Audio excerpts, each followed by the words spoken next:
Most hunting shows have lost touch with the average hunter. The hunts are taking place on expensive leases or outfitted hunts that average hunters can't afford. The hunters you see on this show represent the average guy. Hunts take place on public land, the family farm, or a place we knock on the door and ask for permission. We will take you along for the scouting, planning, and then the hunt.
Hello, and thank you for joining us on Extreme Whitetail Tactics.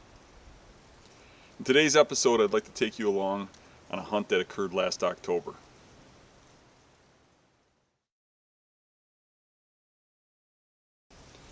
When I first decided to hunt this marsh, the first step was going online and looking at an aerial view and zooming in. After looking at the aerial view online, I decided to walk the transition line between the cattails and the dogwood on the interior of the marsh.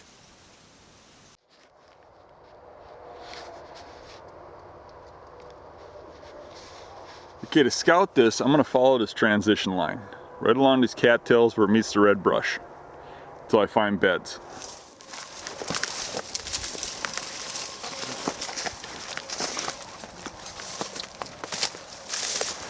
There's a pretty obvious rub line along that transition line.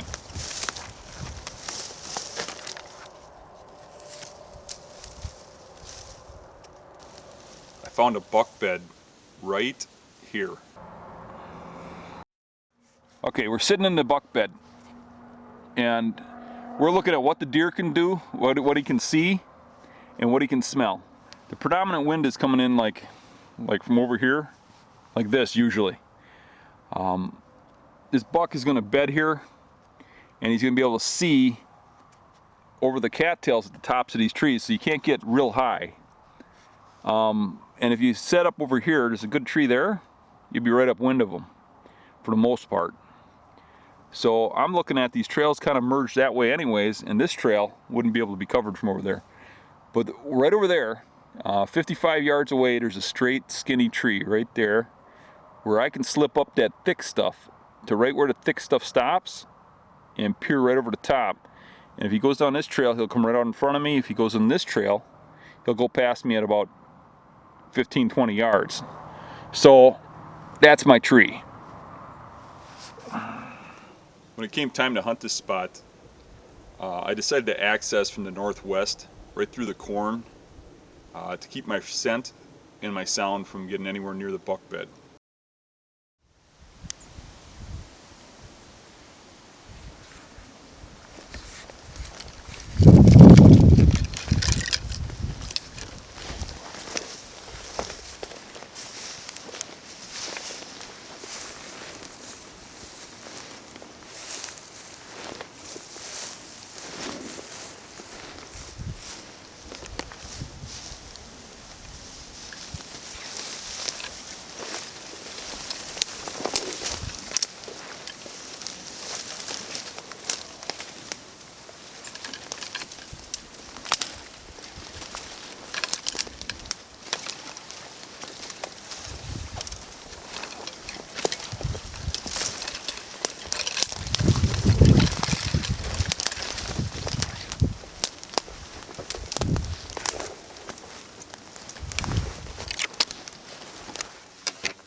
had to set up my stand and sticks real slow and quietly. I knew this buck was bedded within view of this tree, and any wrong move would tip him off.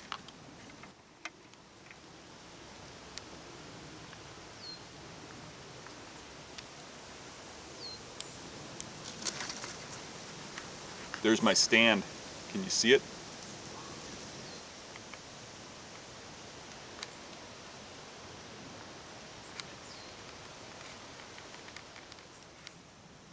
I glanced over at the buck bed as soon as I got in the tree, and I was real pleasantly surprised to see antlers through the cattails.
I don't know, the shot looked good.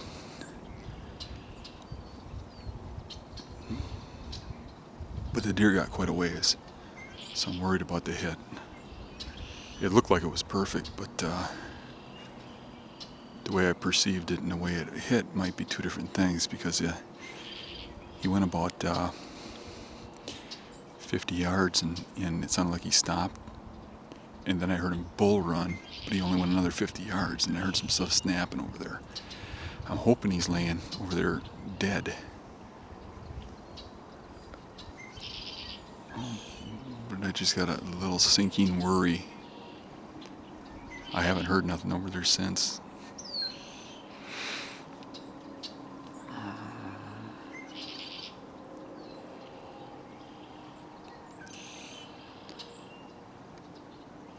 It was a little bit of a shot. It was probably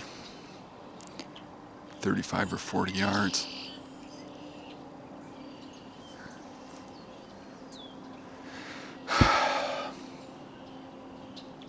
Well, we'll be tracking tonight regardless, so I'll give it a little bit and then I'll go get Dave and we'll get on the trail. It's a good buck. I think he's probably 130s. I hope I got him. This is a view of the tree stand from the spot where the buck was shot.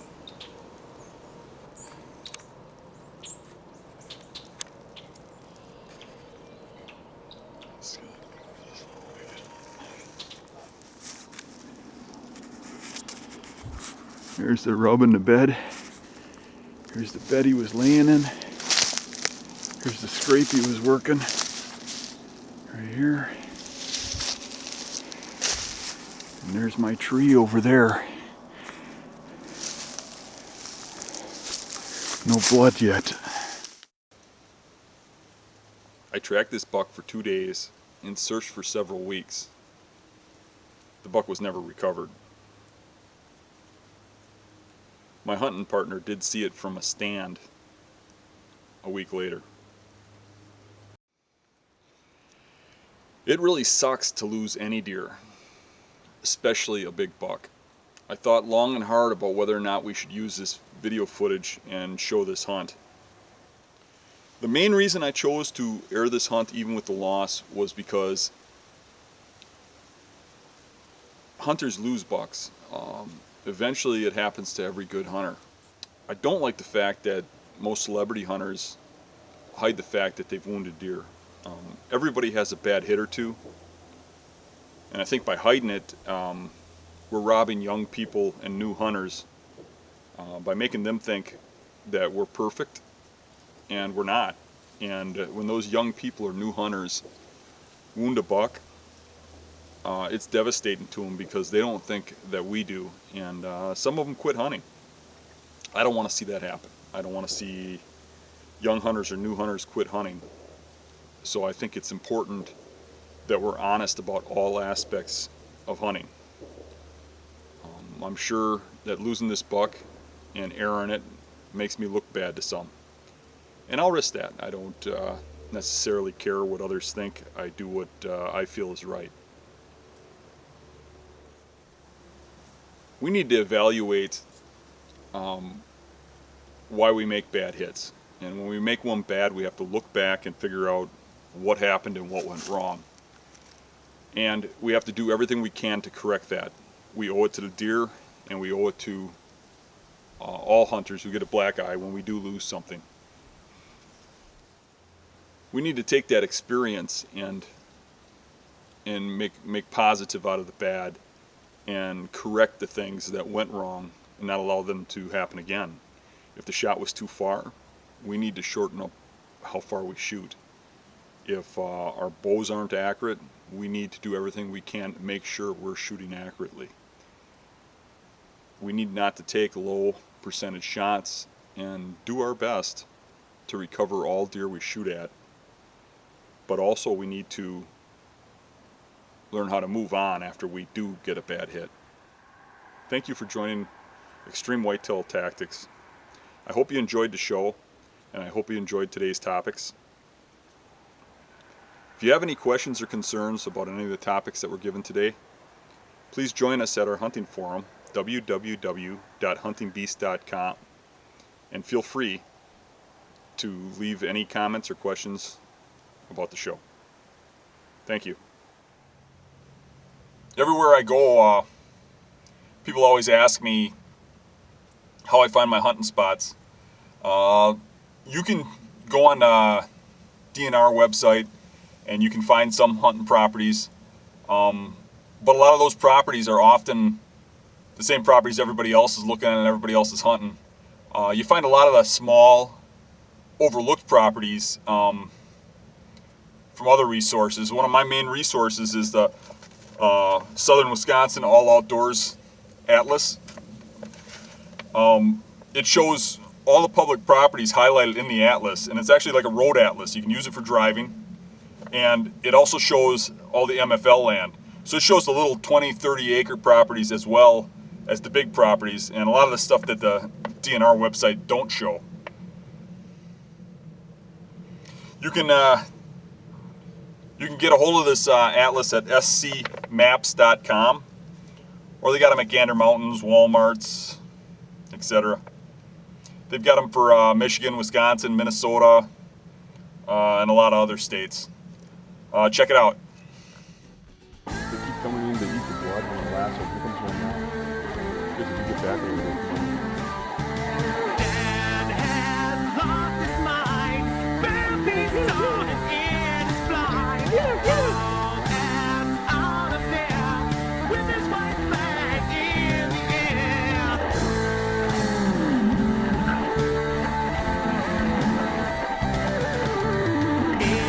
Is alive or dead? And he points on his head. 30 yards per side. Never let his air fly.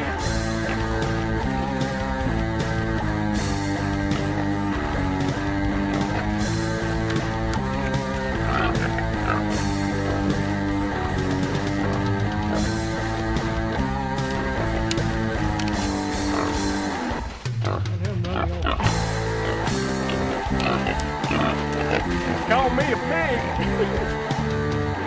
Call me a pig.